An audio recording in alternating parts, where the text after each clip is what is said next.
Good morning, ladies. Hey, I want to share with you a little bit of insight that I've gotten from week 2 as we do our discipleship reading plan for those of you who started in the fall.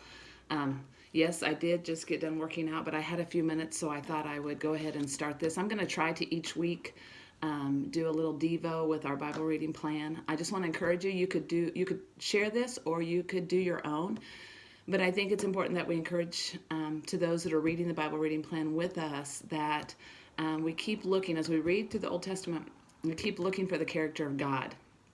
Like, what do we see about who God is and what His plan is? Because remember, that's our goal, is to get to know God better and also to know His plan and how we fit into it. So today I want to look at the second week we've been reading in Genesis, and I want to look at Genesis 18 and just real quickly pull out a nugget that I got. You may have got something different, but I encourage you to share with your girls what you're getting. We're going to lead out in this and getting to know God and who He is and begin to help them formulate thinking that way as they read through the Bible. It's not just a book they're reading or a story, but we're finding out about God. So I thought it was really interesting. This morning I want to do a little bit of a character study on Sarah, and I think it's interesting that if we look at in the Word, in Genesis, when the angels came and in Genesis 18, and there was 3 visitors that came to visit Abraham, and they tell him that his wife is going to have a child.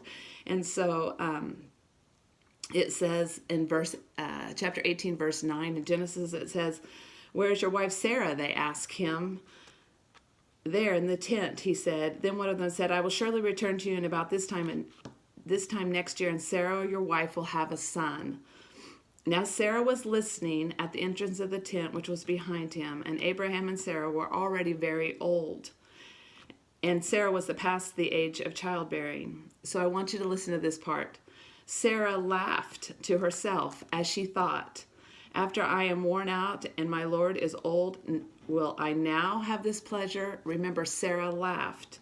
Then the Lord said to Abraham, "Why did Sarah laugh and say, 'Will I really have a child now that I am old?' Is anything too hard for the Lord? I will return to you at the appointed time next year, and Sarah will have a son." Sarah was afraid, so she lied and said, "I did not laugh." And he said, "Yes, you did laugh." And so then, if you fast forward to Genesis 21, we see here that God fulfilled His promise. And he gave Sarah a child, and in verse 21 it says, "Now the Lord was gracious to Sarah as he had said, and the Lord did for Sarah what He had promised. Sarah became pregnant and bore a son to Abraham in his old age, and at the very time God had promised him. Abraham gave him the name Isaac to the son Sarah bore him. When his son Isaac was 8 days old, Abraham circumcised him, and God commanded him. Abraham was 100 years old when his son Isaac was born. Sarah said, 'God has brought me laughter, and everyone who hears this will laugh with me.'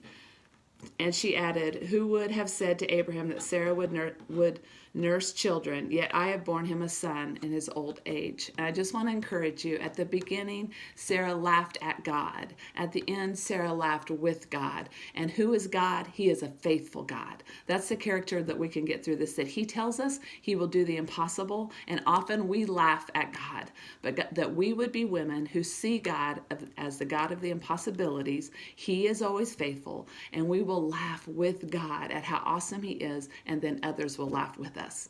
Ladies, have a great week. God is faithful.